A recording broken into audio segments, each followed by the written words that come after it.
चलिए देखते हैं हम क्या पढ़ रहे हैं उत्तर प्रदेश के सामान्य ज्ञान में कृषि ना। तो कल कृषि के बारे में हमारी कुछ क्लासें हुई थी, जैसे क्या क्या उसमें बताया गया था। हमारे यानी कि उत्तर प्रदेश के कितने भूभाग पे कृषि होती है, कितने लोग कृषि पे डिपेंड हैं, और कितने लोग उसके मजदूर हैं, कृषक मजदूर हैं, और कितने लोग कृषक हैं, कहाँ पे किस प्रकार की यानी कि टेम्परेचर है, कहाँ पे किस प्रकार की जलवायु पाई जाती है, इन सब बातों को हमने बताया था। कुछ विभिन्न योजनाएं लागू की गई हैं, जैसे आपका केसीसी कृषि बही योजना, विभिन्न प्रकार की आपकी योजनाएं लागू की गई हैं, तो इनके बारे में भी आपको बताया गया था। आज हम आपको पढ़ाते हैं जो ऋतुएं हैं, जो आपकी फसल ऋतु हैं उनके बारे में बताते हैं। तो फसल ऋतु आपको जो बताया गया है कितने प्रकार की भैया बताई गई है, 3 प्रकार का। एक आपका रबी, एक आपका जायद, एक आपका क्या है खरीफ। तो इन तीनों के बारे में पढ़ेंगे कि तीनों जो आपकी कृषि ऋतु आती है किस महीने से किस महीने तक होती है, इसमें क्या क्या आपका उगाया जाता है, क्या इसके बीच में क्या टेम्परेचर रहता है, जब बोया जाता है तब क्या टेम्परेचर रहता है, इसके पकने के टाइम पे क्या टेम्परेचर रहता है, इन सब बातों को हम क्या करते हैं देखते हैं। तो आपका जो फसल ऋतु है वो कहें कि क्रॉप से आपका जो सीजन है वो आपकी कितने प्रकार की है भैया, 3 प्रकार। कितने प्रकार की? 3 प्रकार की। और एक आपका क्या आ जाता है रबी फसल ऋतु आ जाता है, रबी फसल ऋतु। कौन सी? रबी फसल ऋतु। एक आपका क्या आ जाता है जायद आ जाता है, एक आपका क्या आ जाता है जायद फसल ऋतु, और एक आपका क्या आता है खरीफ फसल ऋतु आती है। एक आपका क्या आता है खरीफ फसल ऋतु आती है। ये 3 प्रकार के आपके क्या होते हैं फसल ऋतु होते हैं। इनके हम एक एक कर पढ़ते हैं। सबसे पहले हम पढ़ते हैं रबी फसल के बारे में। रबी फसल के बारे में हम पढ़ते हैं, ठीक है। यह आपका जो रबी फसल है अक्टूबर नवंबर से, ये जो है इसके बारे में हम पढ़ रहे हैं, देखिएगा। अभी इन दोनों को हम बाद में पढ़ेंगे, जायद और आपका खरीफ, ठीक है। इसको भी हम मिटा ही देते हैं। इतना जानो कि फसल ऋतु आपकी कितने प्रकार की होती है, कितने भागों में बांटा गया है, 3 रबी, जायद और खरीफ में बांटा गया है। तो रबी के डिटेल्स हम पढ़ते हैं। तो रबी का जो फसल आपका यहाँ से जो रबी ऋतु चालू होती है अक्टूबर नवंबर। कब से भैया? अक्टूबर और नवंबर से आपका ये फसल चालू होती है। कब तक भैया? मार्च अप्रैल तक। कहने मतलब आप यहां से समझें मार्च अप्रैल, ठीक है। कि जो ये बोई जाती है, जो इस खेतों में बीज डाले जाते हैं रबी ऋतु में, अक्टूबर लास्ट और नवंबर के यानी कि फर्स्ट वीक में फसलें हमारी बोई जाती हैं, और पकती कटती कब है? मार्च अप्रैल में। अब जो एक फसलें अब कट रही हैं जैसे सरसों वगैरह हो गया, ये सारी चीजें हमारी क्या है रबी फसल में आती हैं, ठीक है। तो इन सब चीजों के लेकर हम आपका तो रबी फसल एक पूछता है कब रबी फसल में आपकी जो फसलें कब बोई जाती हैं, तो आपका अक्टूबर नवंबर में बोया जाता है। पकती कब है, कटती कब है? तो मार्च अप्रैल में आपका कटती पकती है, ठीक है। अब इसमें बोई जाने वाली जो फसलें हैं, बोई जाने वाली फसलें, बोई जाने वाली जो फसलें हैं आपकी गेहूं, जौ, मटर, सरसों, क्या भैया सरसों, मसूर,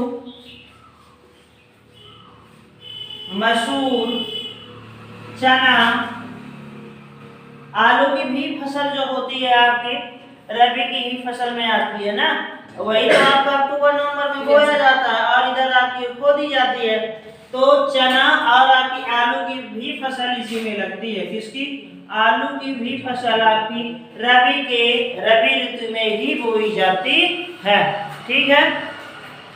बोते समय इनकी जो कहने मतलब जब हम इसको बोते हैं तब बिल्कुल लो टेम्परेचर की जरूरत होती है। देखो भाई ठंड की क्या होती है, गर्मी से हम निकलते रहते हैं और ठंड की वही थोड़ी बहुत शुरुआत होती है, तो लगभग लो टेम्परेचर इनको अगर पूछा जाता है इनको बोते समय किस प्रकार की टेम्परेचर की जरूरत होती है, तो आपका लो टेम्परेचर बोते समय किस प्रकार की टेम्परेचर की जरूरत होती है, तो कम तापमान की जरूरत होती है, लो टेम्परेचर की जरूरत होती है।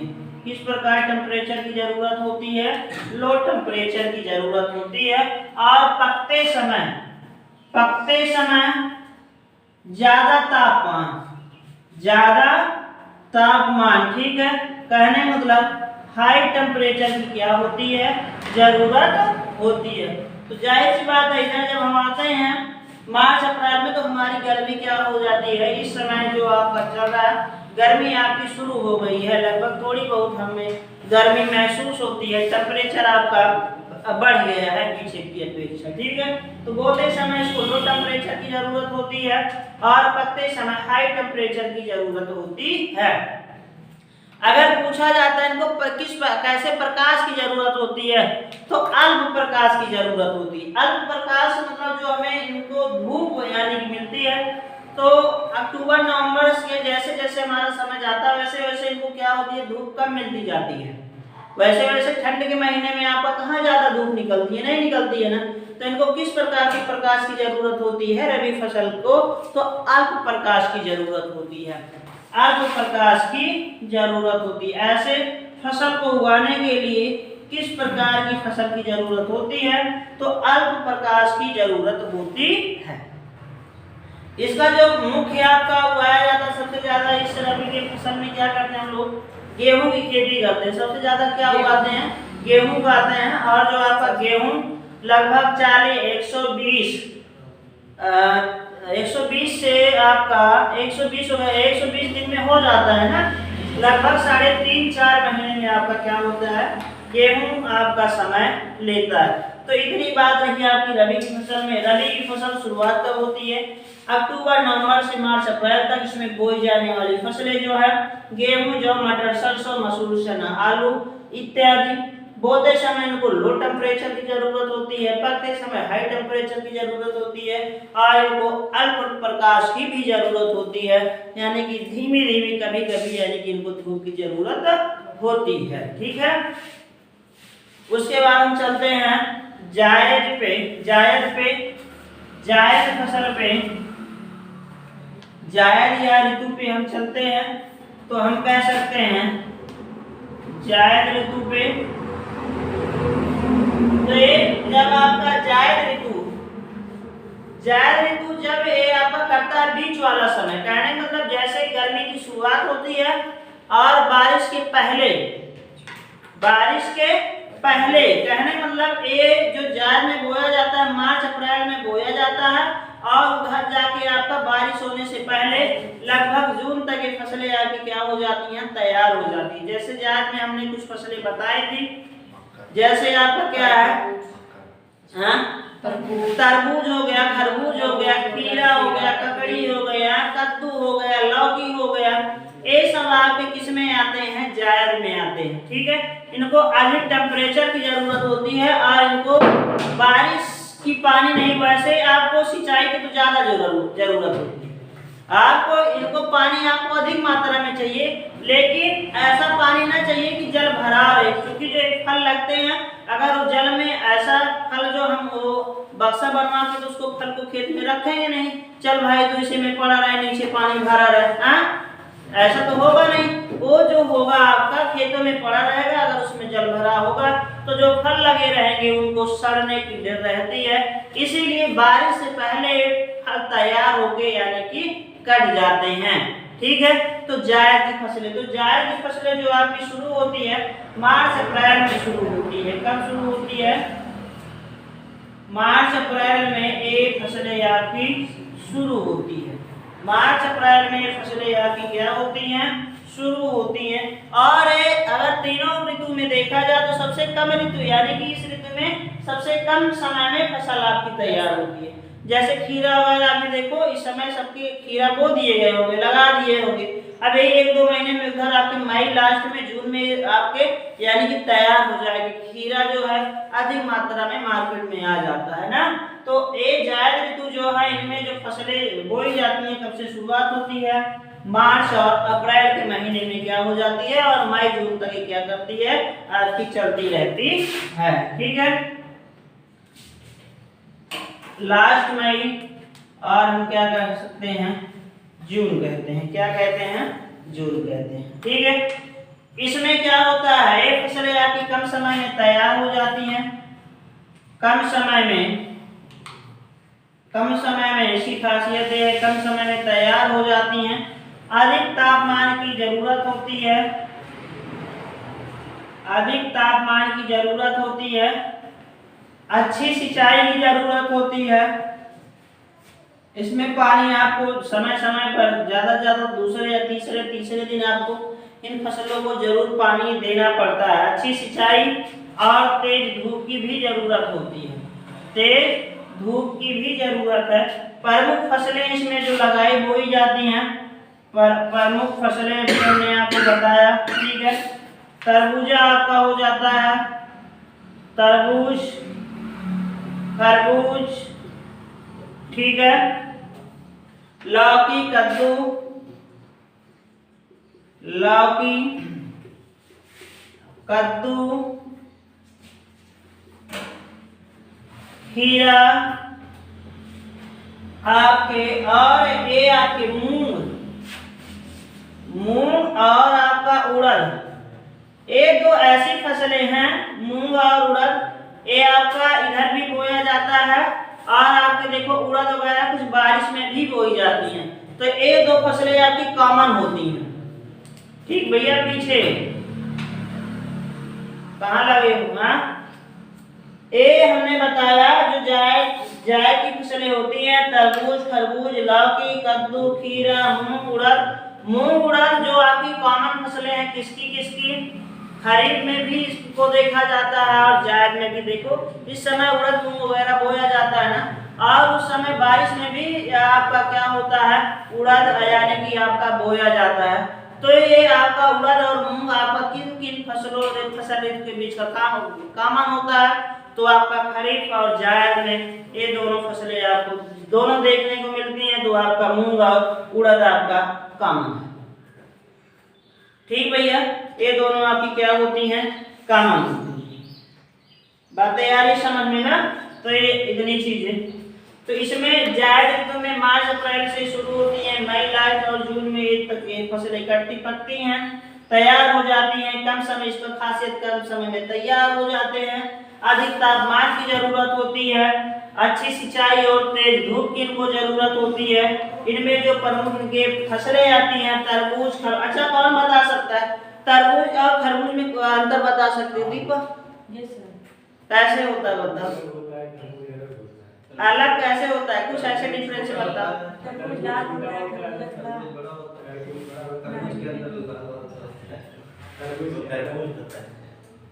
जो बड़ा सा होता है तरबूज, खरबूज छोटा होता है। अरे जिसको गांव की भाषा में हिंदवाना कहते हैं।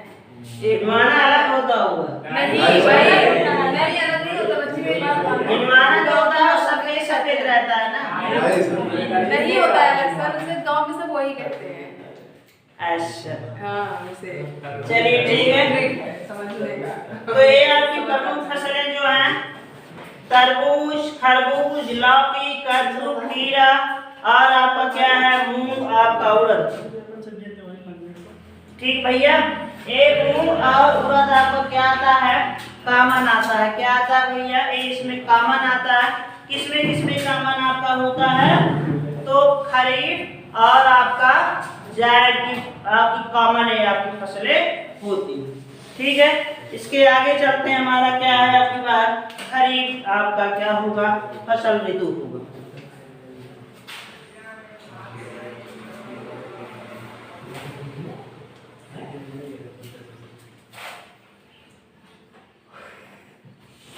खरीफ फसल ऋतु।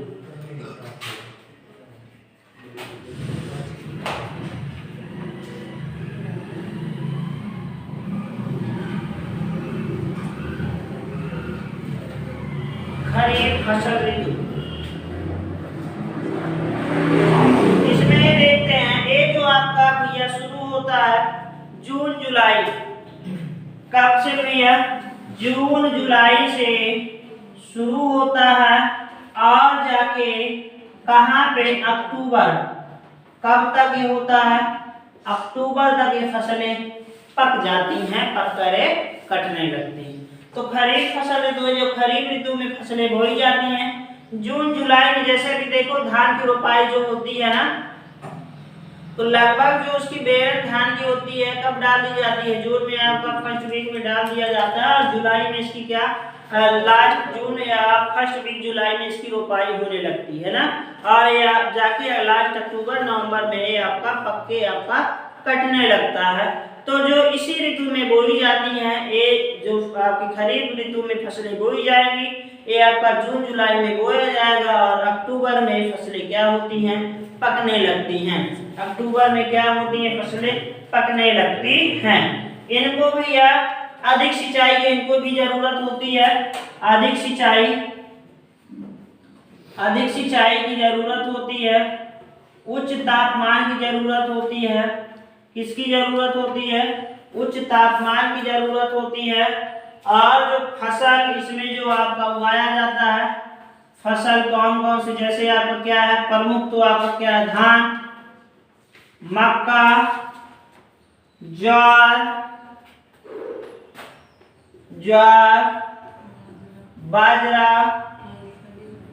बाजरा और आपका क्या होता है इसमें? अगर हम बोले तूर, जो अब देखो इसमें कुछ चीजें हैं। तूर को हम अरहर को तूर कहते हैं। क्या कहते हैं? अरहर को तूर कहते हैं। और आपका गन्ना और आपका क्या होता है? कपास। बात तो समझिए, इसमें जो तूर और आपका क्या हो जाता है? गन्ना हो जाता है। तूर और आपका क्या हो जाता है? गन्ना। ये जरूर आपका खरीफ ऋतु में जरूर बोया जाता है, लेकिन ये आपका ऐसा नहीं है कि अक्टूबर में आपके कट जाते हैं। जैसे आपका अरहर भी है, अरहर भी 1 वर्ष की खेती, 1 वर्ष इसको लगभग 11 महीने ये लग जाते हैं। और गन्ना को भी 10 से 11 महीने यानी कि काटने खेत खाली करने में 10 से 11, तो ये सब वार्षिक खेती होती हैं। लेकिन जो इनका बोया जाने का समय है ये आपकी कब बोई जाती है भैया? इसी में आपका जून जुलाई में आपका ये बोया जाता है अरहर वगैरह। तो एक खरीफ ऋतु में आती है, लेकिन ऐसा नहीं है ये आपका अक्टूबर में कट जाती हैं। अक्टूबर में नहीं कटती हैं, ये सब आपकी क्या होती हैं? वार्षिक खेती होती हैं। 1 वर्ष का पूरा समय ये लेती हैं लगभग। ठीक भैया। इसमें और जैसे आपका क्या आ जाता है? ये अमरूद आ जाता है।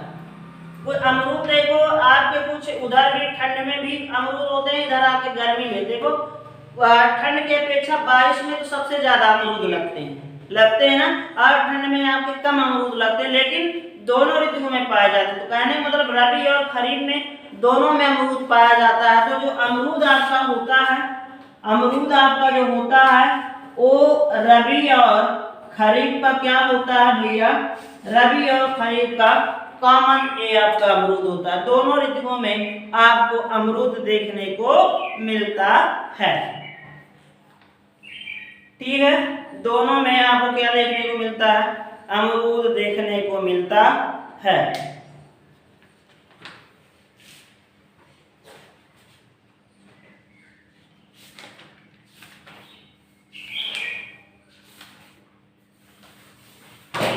तो ये आपकी हो गई 3 फसल ऋतु, हो गई खरीफ। आपको पता चल गया कब से कब चलता है, क्या क्या इसमें उगाई जाती है, टेम्परेचर कैसे होता है, कैसे सिंचाई की जरूरत पड़ती है। जायद में भी वही आप देखिए और आप खरीफ में भी देखिए। अब इनमें जो प्रमुख फसलें हैं उनके बारे में हम देखते हैं। जैसे प्रमुख फसल के बारे में चलते हैं तो सबसे पहले आपका हम कहाँ से चालू करते हैं? चावल से चालू करते हैं। कहाँ से चालू करते हैं? चावल से चालू करते हैं, स्टार्ट करते हैं। तो चावल आपको पता है किससे प्राप्त आपका होता है? धान से प्राप्त होता है। चावल आपका जो है किससे प्राप्त होता है? धान से प्राप्त होता है। इतना तो सबको पता है। ऐसे कुछ शहरी बाबू आते हैं, हमको नहीं पता होता है ये धान क्या होता है। चावल जरूर पता होता है लेकिन धान नहीं पता होता है। हाँ, कुछ होते हैं ना शहरी बाबू, उनको देखने में बड़ा अच्छा लगता है भाई। जब आते हैं खेतों में ना, तो जितना मूर्ख बना वो उतना ही मूर्ख बना। हाँ ना, तो ऐसे होता है। उस समय हम लोगों को अपने आप में गर्व फील होता है भाई, हम लोगों को तो ज्यादा पता है, इनको तो कुछ नहीं पता, तो पागल है। तो जो धान से प्राप्त होता है क्या पता होता है? चावल। आपका धान से क्या प्राप्त होता है? चावल। इनका वैज्ञानिक भी नेम होता है, इम्पोर्टेंट होता है। चावल का आपका जो वैज्ञानिक नेम है वो आपका क्या होता है? तो आपका ओरायज क्या होता है? सटाइवा होता है ना। हाँ, तुम हो कृषि से तो आपकी सब बताओ तुम क्या होता है? ओरायज सटाइवा होता है। ठीक है, चावल के वैज्ञानिक का क्या नाम है? होता है ओरायज सटाइवा। क्या होता है? चावल के वैज्ञानिक का नाम होता है। इसको बोते समय, अब देखो बोते समय अगर हम कहें कि बोते समय 20 डिग्री सेल्सियस, 20 डिग्री सेल्सियस। अच्छा, इसको हम 20 डिग्री सेल्सियस क्यों कह रहे हैं? क्योंकि हमारा जून जुलाई में तो 28-30 यानी से कम तो टेम्परेचर रहता नहीं है, लेकिन जो ये हम औसतन निकालते हैं, जो हम इसको बोने यानी कि समय का औसतन निकालते हैं, पूरे भारत को हम निकालते हैं। जैसे अभी दक्षिण भारत का ले लो, दक्षिण भारत में मार्च में आपकी धान की रोपाई हो जाती है।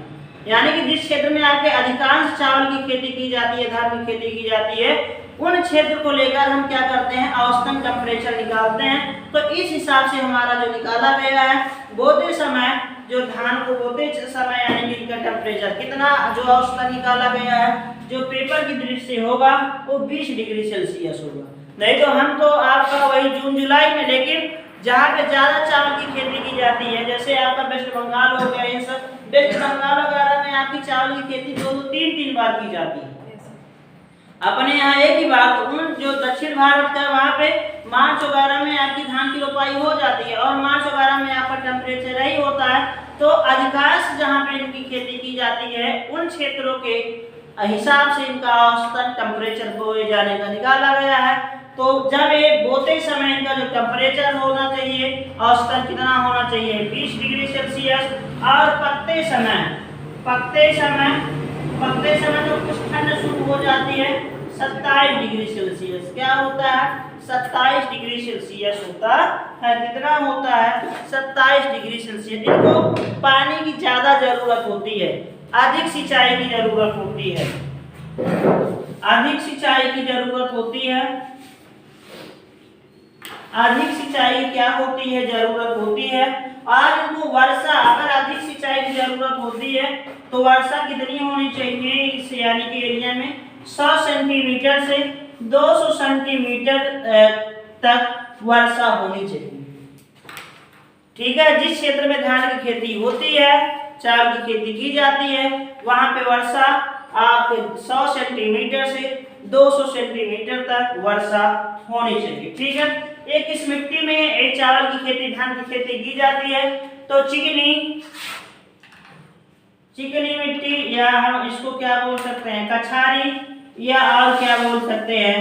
इन तीनों मिट्टी में, चिकनी और कछारी और दोमट मिट्टी में धान को उगाया जा सकता है, चावल की खेती की जाती है। ठीक है, अगर हम अपना उत्तर प्रदेश में पूरे भारत के अकॉर्डिंग देखते हैं, अगर पूछता है भारत में सबसे ज्यादा अगर जो धान की खेती की जाती है, तो फर्स्ट नंबर पे आपका क्या आता है?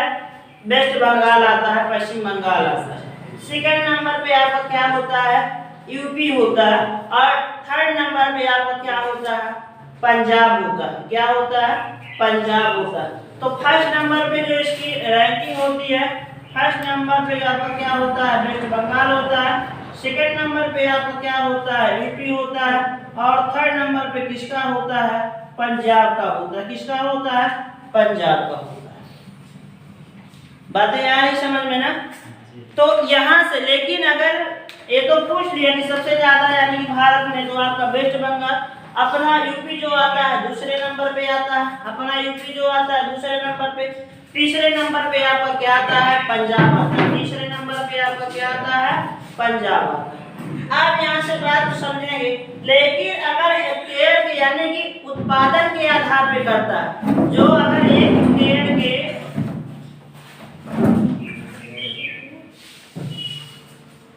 तुम लोग ना कल, तो आपका अगर फर्स्ट नंबर पे चावल की खेती के लिए, धान की खेती के लिए West Bengal, second UP, third आपका पंजाब होता है। लेकिन अगर यहीं पे हेक्टेयर में देखते हैं, जैसे आपका कुछ क्षेत्र दे दिया जाए 1 बीघा या 1 हेक्टेयर, तो उस मामले में आपका जो धान वो उगाता है, तो आपका पंजाब आपका सेकंड नंबर पे आ जाता है। पंजाब किसमें आ जाता है, ये यानी कि कम भूमि में ये अधिक पैदावारी करते हैं ये लोग, ठीक है, पंजाब के लोग। तो आपका एक चिकनी कछारी और दोमट मिट्टी में धान की खेती की जाती है। इस श्रेणी में आपका जो आता है भारत के हिसाब से देखेंगे, बंगाल में सबसे ज्यादा, दूसरे नंबर पे आपका यूपी, तीसरे नंबर पे आपका क्या आ जाता है, पंजाब आ जाता है, ठीक है।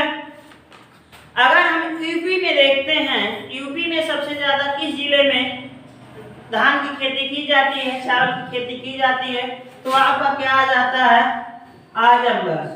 आजमगढ़ में भैया सबसे ज्यादा क्या की जाती है, उत्तर प्रदेश में सबसे पहला यानी कि जो प्रथम श्रेणी में आता है, सबसे ज्यादा किस जनपद में धान की खेती की जाती है, तो आपका क्या होता है, आजमगढ़ होता है। क्या होता है, आजमगढ़। अपने यहाँ उत्तर प्रदेश में लगभग 50 से 52 लाख हेक्टेयर भूमि पर क्या की जाती है, चावल की खेती की जाती है। कितने, अपने उत्तर प्रदेश में 50 से 52, हमने बताया ना कितना लाख हेक्टेयर भूमि पे यहाँ पे खेती की जाती है, बताया कल की क्लास में हुई थी। तो उनमें से 50 से 52 लाख हेक्टेयर भूमि पे चावल की खेती की जाती है, ठीक भैया। और किस क्षेत्र में किया जाता है, तो पूर्वी और तराई के क्षेत्र में, पूर्वी और तराई के क्षेत्र में क्या किया जाता है, चावल की खेती की जाती है। तराई के क्षेत्र में एरिया आपका जो तराई वाला है, और पूर्वी एरिया जो आपका क्या होता है, गोरखपुर, आपका देवरिया, इधर बलिया, गाजीपुर, जौनपुर, आजमगढ़, इन सब जगहों पे ज्यादा क्या होती है, धान की खेती की जाती है। तो पूर्वी और तराई के क्षेत्रों में आपकी खेती की जाती है, किसकी, धान की खेती की जाती है, ठीक है। तो चावल में हम क्या क्या देखें, चावल किससे प्राप्त होता है, धान से प्राप्त होता है। वैज्ञानिक नाम आपका क्या है, और आज आपका सताइवा है। बोते समय इसका जो औसतन टेम्परेचर होता है 20 डिग्री सेल्सियस, पकते समय इसका जो होता है 27 डिग्री सेल्सियस होता है। इनको अधिक सिंचाई की जरूरत पड़ती है। वर्षा यहाँ जहाँ धान पर खेती होती है, उस यानी कि स्थान पे वर्षा की 100 से 200 सेंटीमीटर के बीच में होनी चाहिए, और चिकनी कछारी और दोमट मिट्टी में उगाई जाती है।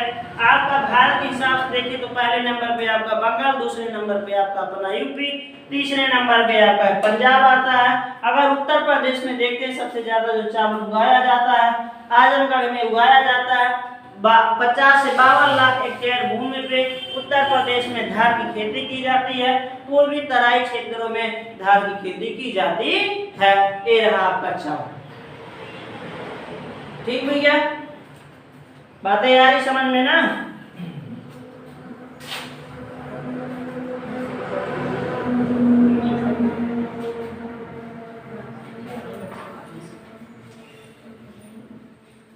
अब इसमें 2-3 क्वेश्चन और, जैसे हर पेपर में पूछता है, चाहे वो स्टेट गवर्नमेंट का हो चाहे सेंट्रल गवर्नमेंट का हो, जैसे धान का कटोरा किस राज्य को कहा जाता है, ठीक है।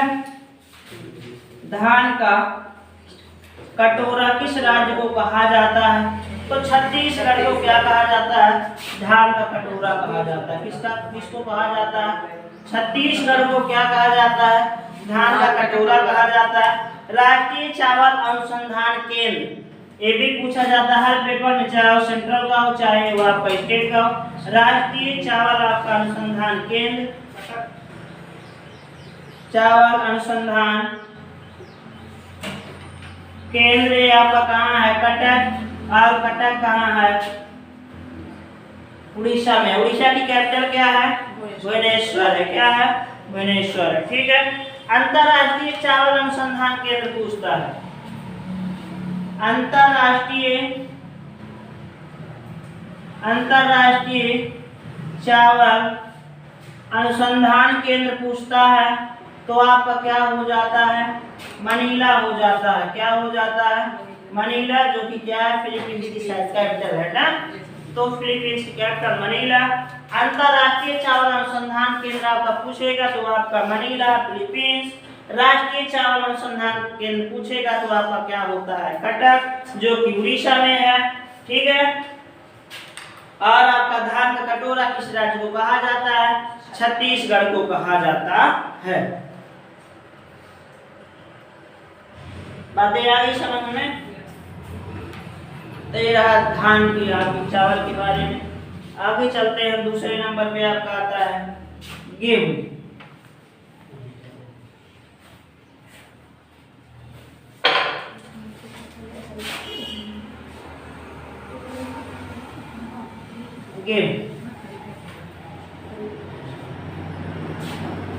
गेहूं का अगर हम देखते हैं, साइंटिस्ट नेम देखते हैं तो आपका ट्रिटिकम,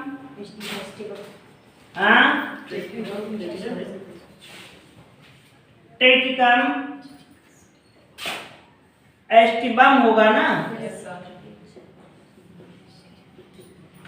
ट्रिटिकम एस्टिबम आपका गेहूं के साइंटिस्ट नेम है, ठीक है। इनको भैया जो जलवायु चाहिए, किस प्रकार की जलवायु चाहिए, समशीतोष्ण, समशीतोष्ण जलवायु में आपका गेहूं तैयार होता है। समशीतोष्ण में आपका जलवायु में गेहूं तैयार होता है, ठीक है।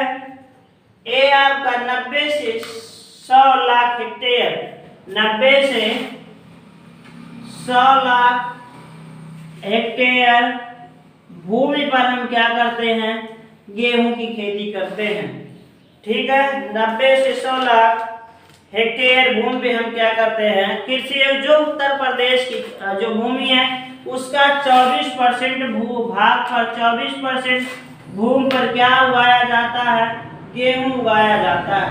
कहने मतलब उत्तर प्रदेश के 1/4 भूमि पर गेहूं की खेती होती है। उत्तर प्रदेश के 1/4 आपके भूमि पर गेहूं की खेती होती है, ठीक है। अगर यही भारत की बात करते हैं, भारत के भूमि का कुल यानी का क्षेत्र का प्रतिशत जो होता है, तो अगर भारत के हिसाब से देखते हैं तो 32% भूमि पर आपके उत्तर प्रदेश में ही, ये उत्तर प्रदेश का अगर आपका होगा, ये जो 24% है ये उत्तर प्रदेश की गणना के हिसाब से। लेकिन अगर पूरे भारत के हिसाब से देखेंगे तो पूरे भारत का अगर 100% भूमि है, जिनमें से 32% आपके सिर्फ उत्तर प्रदेश में गेहूं की खेती की जाती है। सबसे ज्यादा गेहूं उत्पादक माना गया है ना उत्तर प्रदेश को। उत्तर प्रदेश को अगर सबसे ज्यादा किसी राज्य में गेहूं उपजाया जाता है, पैदा किया जाता है, तो वह आपका क्या है, अपना उत्तर प्रदेश का होता है, ठीक है। भारत का कुल गेहूं के क्षेत्र का प्रतिशत, भारत के कुल गेहूं क्षेत्र का प्रतिशत 32% आपके अपने उत्तर प्रदेश में ही उगाया जाता है, ठीक है। 32% भूमि पर। जिनको टेम्परेचर चाहिए बोते समय जो तापमान चाहिए 10 डिग्री सेल्सियस से 15 डिग्री सेल्सियस तक इनको बोते समय, और पकते समय 20 डिग्री सेल्सियस से 28 डिग्री सेल्सियस तक इनका टेम्परेचर पकते समय चाहिए गेहूं को, ठीक है। और इसमें जो वर्षा होनी चाहिए 50 यानी कि मध्यम वर्षा, कम वर्षा 50 से 75 सेंटीमीटर की वर्षा होनी चाहिए, जो गेहूं के आपके क्षेत्र होते हैं। ये आपका जो किया जाता है हल्की दोमट मिट्टी। दोमट मिट्टी क्या होता है, जैसे 2-3 मिट्टी के मिलकर, उसमें 2-3 मिट्टियों को, जैसे लाल मिट्टियां हैं, 2-3 मिट्टियों को मिलकर आपकी जो बनी होती है, उसी को हम क्या कहते हैं, दोमट कहते हैं। तो हल्की दोमट मिट्टी में सर्वाधिक ये उगाया जाता है।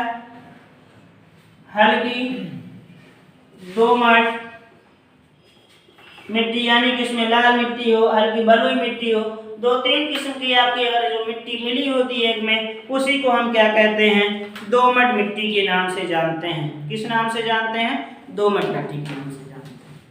अगर हम उत्तर प्रदेश, अगर पूरे भारत में सबसे ज्यादा गेहूं आपका उत्तर प्रदेश में तो वही है। अगर उत्तर प्रदेश में हम देखते हैं तो आपका क्या होता है, गोरखपुर। कभी कभी गोरखपुर होता है और कभी कभी क्या होता है, हरदोई होता है। तो ऑप्शन में आपको जो मिलेगा, अगर हरदोई मिलता है तो हरदोई आप सही करके आएंगे।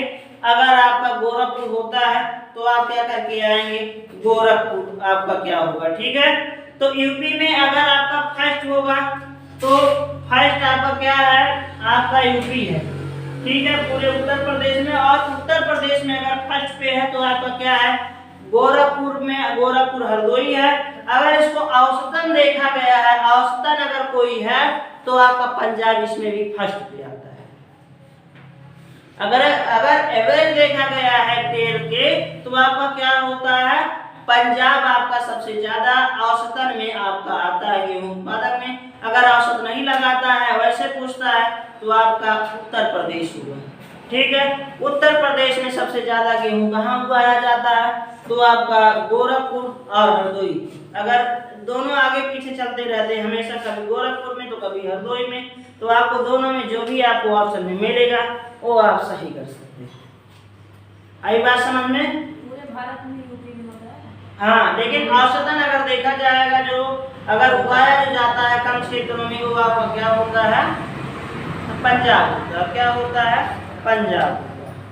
ठीक है, इंक डाल लिया जाए थोड़ा सा।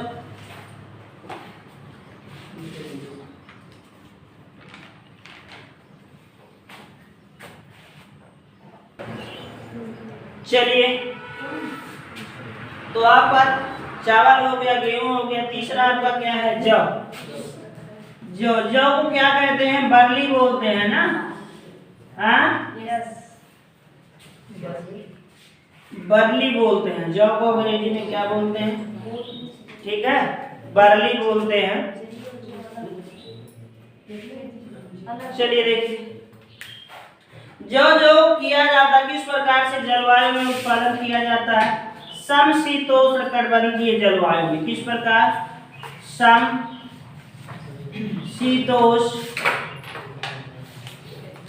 कटिबंधीय जलवायु में जौ की खेती की जाती है। किस प्रकार की मिट्टी, शुष्क मृदा या बलुई मिट्टी में उगाई जाती है, आपका क्या, जौ। क्या, जौ। ठीक है, अगर उत्तर प्रदेश में देखें तो आपका उत्तर प्रदेश में किन किन जिलों में, तो एटा में लगभग ज्यादा आपका होता है। एटा, अलीगढ़, मथुरा और आपका मथुरा, इसके लगभग में आपका क्या आ जाता है, कहने मतलब जो आपके पश्चिमी, जो आपके क्षेत्र होते हैं, जो आपके पश्चिमी, जैसे आपका अलीगढ़, मथुरा, एटा, हाथरस, फिरोजाबाद, इन सब जगहों पर आपके क्या होता है, ज्यादा जौ की खेती की जाती है। इसे गरीबों का खाद्यान्न कहा जाता है। अगर ये इंपॉर्टेंट क्वेश्चन है, गरीबों का खाद्यान्न किसे कहा जाता है, तो जौ को कहा जाता है। एग्जाम्पल ले लो ना, पहले जो, अब तो समय बदल रहा है, पहले जो घर पे यानी कि पुराने लोग होते थे तो जौ का एक सतुआ बनता था ना, उन चीजों को ज्यादा खाते थे। जहाँ जाते थे टूर पे ना, अब तो हम लोग टूर पे जाते हैं तो सबके लिए पिज्जा बर्गर होता है, नूडल्स होता है। उस समय वो गठरी बना के सतुआ चबाना होता है ना, जहाँ पे लेके जाए बढ़िया घोल बना के उसको लगा के नॉन मिर्चा लहसुन ले जाते थे। या आम का समय आता था तो आम का बढ़िया चटनी बना लेते थे। तो वो उनका टूर का क्या होता था, भोजन। या घर पे भी यही सारी चीजें भोजन। तो इसको क्या कहा गया है, गरीबों का खाद्यान्न किसको कहा गया है, जौ को ही कहा जाता है। ठीक है, गरीबों का खाद्यान्न जो कहा जाता है ये आपके जौ को ही कहा जाता है। ठीक है, पहले जौ की रोटी बनती है ना, जैसे आपका जो गेहूं में जो आपका जब उसको पिसाते हैं, जो आप चोकर बोलते हो, उसमें उनका छिलका तो पतला पतला होता है तो कम निकलते हैं। इनके छिलके क्या होते हैं, मोटे मोटे होते हैं तो ज्यादा। अब इसको हम क्या कहते हैं, गाय भैंस को खिलाने में जौ का प्रयोग ज्यादा करते हैं। जो चूनी चोकर बनता है इसी से ज्यादा बनता है, तो गाय भैंस को खिलाने के लिए ज्यादा प्रयोग करते हैं। और ये उगाया भी जाता है कम। उगाया क्यों जाता है, क्योंकि एक गेहूं जितना समय लेता है, गेहूं जैसे ही ये सारी चीजें इनका सिस्टम होता है, और गेहूं से इसका वैल्यू क्या होता है, कम होता है। तो अगर सारी चीजें हमारी उतना समय ले रहा है, सब उतना खर्च कर रहे हैं, तो अगर उसके इसकी वैल्यू हमें कम मिल रही है तो जाहिर सी बात है हम इसको कम उगाएंगे। ठीक है, तो गरीबों का खाद्यान्न किसे कहा जाता है, तो जौ को कहा जाता है। ठीक है, जौ की खेती जो सबसे ज्यादा की जाती है, फर्स्ट रैंक पे पूरे भारत में जो है आपका क्या है, राजस्थान है। क्या है आपका, राजस्थान। और सेकंड रैंक पे आपका क्या है, अपना यूपी। सबसे ज्यादा जो उगाया जाता है, अभी बताया ना, बलुई मिट्टी। तो बलुई मिट्टी और शुष्क मिट्टी। शुष्क मिट्टी किसे, जहाँ पे बारिश वर्षा कम होती है उसी को तो शुष्क कहते हैं। और बलुई मिट्टी तो जहाँ पे वर्षा कम होगी वहाँ की मिट्टी क्या होती है, लगभग बलुई होती है। तो इन पे हम क्या करते हैं, खेती करते हैं। ठीक भैया, तो फर्स्ट पे आपका राजस्थान, सेकंड पे आपका क्या आ जाता है, यूपी आ जाता है। सेकंड पे आपका क्या आ जाता है, यूपी आ जाता है। तो इन ये आपका रहा जौ का। जौ यानी कि समशीतोष्णकटिबंधीय जलवायु, शुष्क मृदा बलुई मिट्टी में इसको हम उगाते हैं। उत्तर प्रदेश में एटा, आपका अलीगढ़, मथुरा, हाथरस, इन जगहों पर क्या करते हैं, इसको उगाया जाता है। इसको गरीबों का खाद्यान्न किसको कहा जाता है, जौ को कहा जाता है। और आपका पूरे भारत में देखें तो फर्स्ट पे सबसे ज्यादा कहाँ पे उगाया जाता है, तो राजस्थान में। और सबसे यानी दूसरे नंबर पे आपका क्या है, आपका अपना उत्तर प्रदेश है। ठीक है, उसके बाद हम चलते हैं गन्ना। किस पे चलते हैं, गन्ना पे चलते हैं। गन्ना को अभी हमने बताया ना, इसको खरीफ फसल की श्रेणी में रखते हैं, क्योंकि बोया जाने वाला आपका वही मई जून, आपका जुलाई आपका होता है। और ये वार्षिक खेती होती है, ऐसा नहीं है अक्टूबर में कट जाता है। 10-11 महीने का इसका समय होता है, लेता है। तो गन्ना, ठीक है।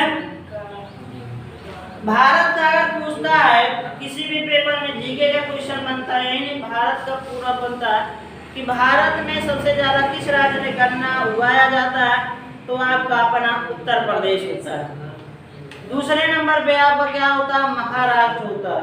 और चीनी भी, जहाँ पे ज्यादा गन्ना उगाया जाता है वहीं पे चीनी भी, तो चीनी में भी सर्वाधिक आपका उत्तर प्रदेश। और आपका क्या होता है, जो लगभग आपका चीनी उगाया जा, चीनी बनती है गन्ना से। जैसे अन्य यहाँ के देश है तो वहाँ पे चुकंदरों से भी उगाया जाता है। चुकंदर से भी आपकी क्या बनती है, चीनी बनती है। जैसे अभी 2-3 साल पहले नया प्लांट आपका गोरखपुर में लगा था, तो नहीं अभी कार्य उस पर चालू हुआ कि नहीं चालू हुआ। लेकिन अन्य देशों में लगभग किससे आपके बनते हैं, तो चुकंदर से भी आपकी चीनी बनती है। तो अपने यहाँ लगभग गन्ना से चीनी बनाई जाती है। तो भारत का सर्वाधिक गन्ना उत्पादक राज्य, भारत का सर्वाधिक गन्ना उत्पादक राज्य,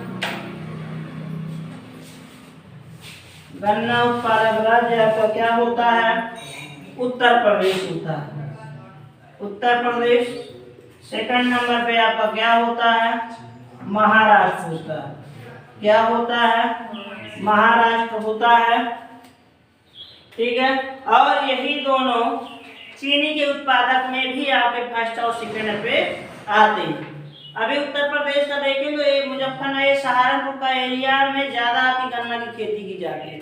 सहारनपुर वगैरह में चले जब आप ट्रेन से जाओ, जब सहारनपुर के नजदीक पहुंचने लगो, चारों तरफ गन्ना ही गन्ना दिखते हैं। तो उस एरिया में आपकी गन्ना की खेती उत्तर प्रदेश में ज्यादा की जाती है। ठीक है, इनका जो आपका वैज्ञानिक नेम होता है, क्या होता है दीपा, नाम भी कठिन होते हैं ना, सफ्रम हो गया।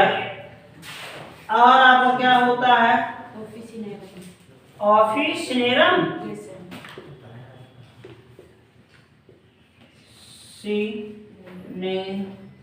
सैक्रम ऑफिसिनेरम गन्ना का साइंटिस्ट नेम होता है। ठीक है, इसको भैया उच्च वर्षा की जरूरत होती है। उच्च वर्षा की आवश्यकता होती है। उच्च वर्षा की तो इस क्षेत्र में लगभग 200 से 200 सेंटीमीटर की वर्षा होती है। उन यानी कि स्थानों पर गन्ना की खेती क्या होती है, ज्यादा होती है। तो किस क्षेत्र में, एक तो आपके तराई वाले भाग में, एक तो आपका क्या होता है तराई वाले भाग में, एक गंगा यमुना का दोआब क्षेत्र जो होता है, गंगा यमुना का दोआब क्षेत्र। तो तराई क्षेत्र वाला एरिया होता है ना, जो आपका बलरामपुर, खीरी, बहराइच, पीलीभीत ऐसे ऐसे चले जाएंगे, मुरादाबाद, बिजनौर, मुजफ्फरनगर, सहारनपुर, ये सब आपके किस में आते हैं, आपके तराई वाले क्षेत्र में आते हैं। तो यहाँ से तराई का क्षेत्र, आप गंगा यमुना का दोआब, दोआब का मतलब समझ रहे हो ना? हाँ, नहीं समझ रहे हो? गंगा यमुना का दोआब क्षेत्र कौन सा होगा, समझ रहे हो? गंगा यमुना का दोआब क्षेत्र का मतलब जो गंगा नदी और यमुना नदी के बीच की जमीनें होती हैं उनको गंगा यमुना का दोआब क्षेत्र कहा जाता है। तो गंगा नदी और यमुना नदी की जो बीच की जमीनें होती हैं, भूमि होती हैं, उनको हम दोआब, उस क्षेत्र में भी गन्ना की खेती अधिक की जाती है। अब आई बात समझ में? तो जब भी गंगा यमुना का दोआब क्षेत्र, दोआब तो किन्हीं दो नदियों के बीच का जो क्षेत्र होता है उसी को हम क्या बोलते हैं, दोआब क्षेत्र बोलते हैं। आगे बात समझ में? तो ये रहा गन्ना का, गन्ना सर्वाधिक भारत के देश से देखें उत्तर प्रदेश, दूसरे नंबर पे महाराष्ट्र। चीनी का भी यही क्रम होगा। वैज्ञानिक नेम आपका सैक्रम आपका क्या होगा, ऑफिसिनेरम आपका होगा। उच्च वर्षा की आवश्यकता होती है, लगभग 100 सेंटीमीटर से 200 सेंटीमीटर की वर्षा की आवश्यकता। किस क्षेत्रों में, तराई वाले क्षेत्रों में और गंगा यमुना के दोआब क्षेत्रों में आपकी गन्ना अधिक उगाई जाती है।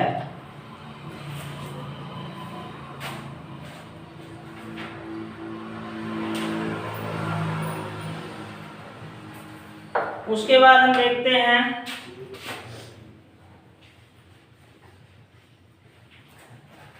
चना।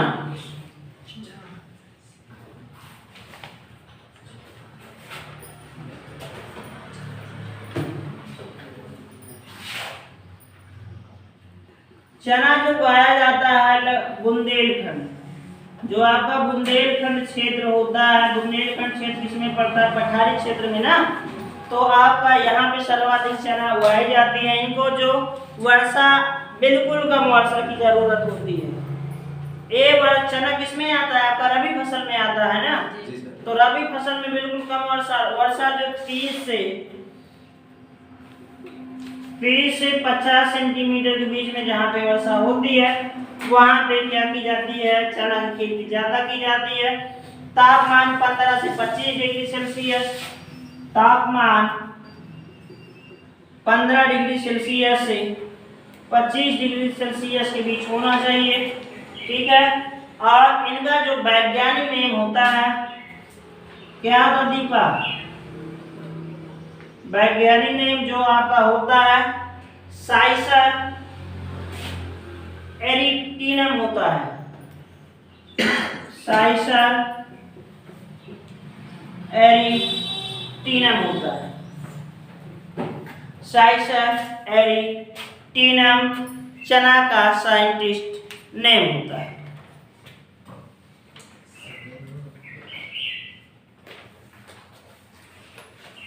उसके बाद आपका आता है कपास। कपास अगर बोले ये कॉटन ना, ये आपका भारतीय पौधा, लगभग और जो चीजें लाई गई हैं लगभग अंग्रेजों के जमाने में यहाँ पे लाई गई थी, लेकिन ये भारत में ही ये पौधा पाया गया था, तो इसीलिए भारत का पौधा कहा जाता है। कपास जो है भारत का पौधा कहा जाता है। अगर किसी अन्य देश को दिया है तो भारत ही किसी अन्य देश को दिया है। जब आपका 327 ईसा पूर्व में आपका यानी कि यूनान में जब यानी कि भारतीय लोग गए थे तो वही बाहर लेके 327 ईसा पूर्व के बाद ही लगभग अन्य देश को भी ये दिए थे। तो भारतीय पौधा कहा जाता है कपास को, और अगर किसी देश को दिया है कपास तो भारत ही दिया है। ठीक है। और ये भी किस जलवायु जो होती है उष्णकटिबंधीय जलवायु, उष्ण कटिबंधीय जलवायु में ये आपका उगाया जाता है कपास। और किस क्षेत्र में जो आपका गंगा यमुना का, यूपी के गंगा यमुना नदी के दोआब क्षेत्र में उगाया जाता है सबसे ज्यादा। तो आपका कपास भारत का पौधा कहा जाता है। जलवायु उष्णकटिबंधीय जलवायु चाहिए। यूपी के गंगा यमुना नदी के दोआब क्षेत्रों में क्या किया जाता है, आपकी कपास पाया जाता है।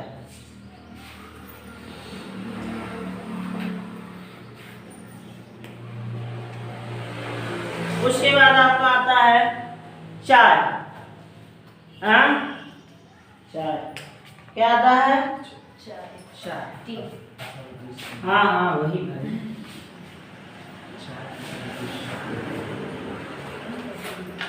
चाय देखें, चाय आपका क्या आता है भैया, चाय आपका चाइनीज पौधा, चाइना से आपका आया चाइनीज पौधा। तो अगर भारत बंद करने की बात चाइना के माल को कर रहा है तो चाय को भी बंद कर देना चाहिए। अब तो वो तो भले है कि यहाँ भारत में खेती की जाती है, लेकिन वो जो उसकी शुरुआत हुई, जो उसका पौधा पाया गया यहाँ पे, जो लाया गया चाइना से ही लाया गया, तब अब यहाँ पे क्या की जाती है, खेती की जाती है। ठीक है। तो जो आपका चाय है, चाइनीज आपका पौधा है।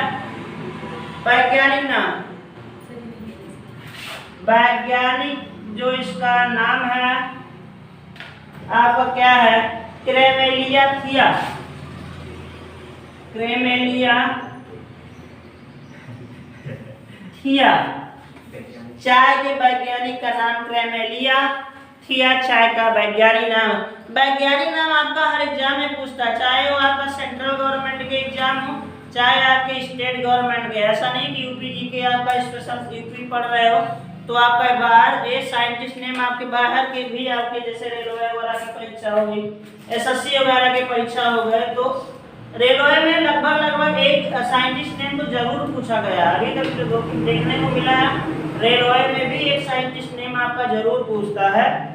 तो आपके चाय के जो आपका क्रेमेलिया थिया साइंटिस्ट नेम हो जाता है। इनको जो तापमान की जरूरत होती है, जो तापमान की जरूरत होती है 24 डिग्री सेल्सियस से 30 डिग्री सेल्सियस तक इनको टेम्परेचर की जरूरत होती है। कितने टेम्परेचर में उगाए जाते हैं, 24 से 30। वर्षा इनको भारी वर्षा चाहिए, लेकिन भारी वर्षा चाहिए और जल भराव भी ना हो। भारी वर्षा हो लेकिन भारी वर्षा मतलब हमेशा बरसात होती रहे लगभग। जैसे आपका चाय की खेती सबसे ज्यादा कहाँ पे की जाती है, असम में। और असम में ऐसे नहीं, वो पहाड़ी क्षेत्रों में जो आपके क्या होते हैं, ऐसे जो खेती बनाई गई होती है, ऐसे ढलाव में बनाए होते हैं, वहाँ पे इनकी खेती की जाती है। ऐसा क्यों, यही है कि जब भराव ना हो, जब बारिश हो तो यानी कि बारिश होने के बाद तत्काल देखा जाए तो वहाँ पे एक बूंद भी पानी नहीं रुकता है। भले बारिश अधिक मांगता है लेकिन जल भराव ना हो, इसीलिए पहाड़ी क्षेत्रों में, ढलाव के क्षेत्रों में चाय की खेती की जाती है। ठीक है। तो वर्षा 200 से 250 सेंटीमीटर तक ये भारी वर्षा होनी चाहिए। ठीक है। और ये जो आपका लगभग उत्तर प्रदेश में तो किया नहीं जाता है, कुछ क्षेत्रों में जैसे हम चाहते हैं, जैसे कोई नई फसल रहती है तो घर में ला के थोड़ा लगा लेते हैं, हमारी शौक होती है। उसी प्रकार से अगर उत्तर प्रदेश में देखा जाता है तो आपका देवरिया,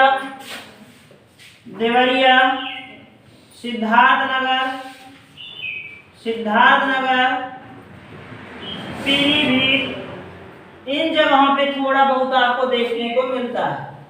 पीलीभीत इन चीजों पे आपका देवरिया और आपका सिद्धार्थ नगर, इन जगहों पे थोड़ी बहुत आपको चाय की खेती देखने को मिलती है। तो चाय चालीस पौधा वैज्ञानिक नेम क्रेमेलिया थिया, तापमान 24 से 30 डिग्री सेल्सियस तक, वर्षा भारी वर्षा चाहिए 200-250 से सेंटीमीटर तक। और जो उत्तर प्रदेश में अगर कुछ स्थानों पर थोड़ा बहुत देखने को मिलता है तो देवरिया सिद्धार्थ नगर आपका पीलीभीत में देखने को मिलता है, थोड़ा बहुत अंश, बस ज्यादा नहीं। ठीक है, तो ये रहे आपके प्रमुख फसलें जो लगभग पूछी जाती है। ठीक भैया, उसके बाद हम चलते हैं कुछ और यहाँ से आता है। एक आपका 1974 में कब की बात है? हाँ, 1974 में उद्यान एवं खाद्य प्रसंस्करण विभाग की स्थापना होती है। उद्यान एवं खाद्यान्न प्रसंस्करण विभाग की स्थापना, इंपॉर्टेंट है विभाग की, हर परीक्षा में पूछे गए भी, चाहे स्टेट हो चाहे सेंट्रल गवर्नमेंट के हो। उद्यान एवं खाद्यान्न प्रसंस्करण विभाग की स्थापना कब हुई? तब 1974 में। ठीक है, उद्यान एवं खाद्य प्रसंस्करण विभाग की स्थापना कब हुई? तब 1974 में। इसमें इसी के दिन आपका कुछ फ्रूट के बारे में पूछता है, जैसे आम, मैंगो। मैंगो जो सबसे ज्यादा आपका पाया जाता है, उत्तर प्रदेश की बात कर रहे हैं आपका उत्तर प्रदेश में, तो आपका आम जो पाया जाता है लखनऊ, लखनऊ का एक क्षेत्र होता है मलिहाबाद ना। उत्तर प्रदेश में सबसे ज्यादा आम का बगीचा, आम की खेती, आम जो उगाया जाता है, लखनऊ एक क्षेत्र है मलिहाबाद, वहां पे। और जो सेकंड नंबर पे आपका है वाराणसी। वाराणसी में भी आपको ज्यादा देखने को मिलेंगे, और आपका क्या है मेरठ, बाकी थोड़ा बहुत तो हर जगह ही आपका पेड़ इसके हैं। तो जो सबसे ज्यादा अगर पूछा जाता है तो आपका लखनऊ में, मलिहाबाद में देखोगे यहाँ पे पेड़ ही पेड़ है। अगर आप लगे हो, पक रहे हो, जाओ देखो ना तो गजब आनंद आ जाए। तो ऐसा नहीं है शिमला ही है देखने लायक, सेब के लायक हमारा उत्तर प्रदेश भी है। आप उसको प्राथमिकता दो, आप उस जगह पे घूमने तो जाओ, लेकिन कभी नहीं जाओगे, हाँ कभी नहीं जाओगे। शिमला चले जाओगे, सेब देखने चले जाओगे, लेकिन आमों का राजा कहा जाता है ना इसको, हाँ वनों का राजा, फलों का राजा, क्या कहा जाता है? फलों का राजा कहा जाता है किसको? आम को। तो प्राथमिकता देनी चाहिए ना, घूमना चाहिए इसको। उसके बाद आपका क्या आता है? अमरूद। अमरूद, अमरूद आपके उत्तर प्रदेश में जो सबसे ज्यादा पाया जाता है आपके यहाँ, हाँ इलाहाबाद, प्रयागराज ना। ये सारी चीजें उसमें पढ़ाई गई है, जो वन डिस्ट्रिक्ट आपका वन प्रोजेक्ट था उसमें सारी चीजें बताई गई हैं, फिर पुनः बता दे रहे हैं। अमरूद इलाहाबाद, और आंवला कहाँ पे? प्रतापगढ़िया लोग बनाते हैं, प्रतापगढ़। उसके बाद आपका क्या है? केला। केला आपको बताया गया था उस क्लास में, वन प्रोजेक्ट वन डिस्ट्रिक्ट में बताया गया था। कहाँ है दीपा? कहाँ है? कौशाम्बी में भी, और आपका प्रयागराज भी, इलाहाबाद भी आता है। तो कौशाम्बी में आपका सबसे ज्यादा केला पाया जाता है। संतरा, अगर भारत की दृष्टि से देखते हैं तब आपका नागपुर आता है, लेकिन अगर संतरा आपका उत्तर प्रदेश में आता है तो क्या आता है? सहारनपुर में सबसे ज्यादा संतरा देखने को मिलता है। ठीक है, लीची। लीची अगर भारत की बात करते हैं तो सबसे ज्यादा लीची का उत्पादन बिहार में होता है, सबसे ज्यादा लीची का उत्पादन बिहार में होता है। लेकिन अगर हम उत्तर प्रदेश की बात करते हैं तो आपका मेरठ, और कौन सा जिला आता है? सहारनपुर। कौन सा जिला आता है? सहारनपुर। अगर पूरे भारत की दृष्टि से तो आपका बिहार में सबसे ज्यादा लीची देखने को मिलती है। ठीक है, नींबू आपका है, नींबू बुंदेलखंड, हल्दी बुंदेलखंड, हल्दी बुंदेलखंड, और आपका पान, हाँ, जो दादा लोगों की शान होती है, पान। दादा है, मूछें बड़ी बड़ी हो, पान हुआ, पूरा मुंह लाल किए हुआ, और धोती बढ़िया पहने हो लंबी वाली, क्या कहना। तो पान आपका जो है कहाँ पे उगाया जाता है? महोबा और बांदा में सबसे ज्यादा पान देखने को मिलता है। ठीक है, इसकी भी खेती की जाती है। तो ये सारी चीजें रही आपकी। तो 1974 में उद्यान एवं खाद्यान्न प्रसंस्करण विभाग की स्थापना होती है। आम सबसे ज्यादा कहाँ पे? तो लखनऊ, मलिहाबाद, वाराणसी में भी, मेरठ में तो थोड़ा बहुत तो हर जगह ही मिलते हैं। अमरूद आपका जो हो जाता है, अमरूद सबसे ज्यादा प्रयागराज। अमरूद की अहम रबी और किसमें देखे हैं? खरीफ। रबी और खरीफ का एक कॉमन आपका होता है अमरूद, दोनों में आपका बारिश में ज्यादा देखने को मिलता है और ठंड में आपको कम। लेकिन जो ठंड वाले होते हैं मीठे बड़े होते हैं, ठंड वाले अमरूद जो होते हैं मीठे बड़े होते हैं, बारिश वाले तो कम मीठे होते हैं। ठीक है, और आंवला जो है प्रतापगढ़, अमरूद प्रयागराज, केला कौशाम्बी और प्रयागराज, संतरा सहारनपुर, और पूरे भारत की दृष्टि से आपका नागपुर, लीची आपकी मेरठ और सहारनपुर उत्तर प्रदेश में, भारत की दृष्टि से बिहार आपका, नींबू बुंदेलखंड, हल्दी बुंदेलखंड, पान महोबा और बांदा में सबसे ज्यादा ये उगाया जाता है, सबसे ज्यादा ये देखने को मिलता है। ठीक है भैया, तो आपका ये रहा लगभग उत्तर प्रदेश का जो कृषि है, कहाँ पे सबसे ज्यादा क्या उगाया जाता है, कैसी जलवायु में, तो ये सारी चीजें रही। तो आपका कृषि आपका उत्तर प्रदेश का आज कंप्लीट होगा। ठीक भैया।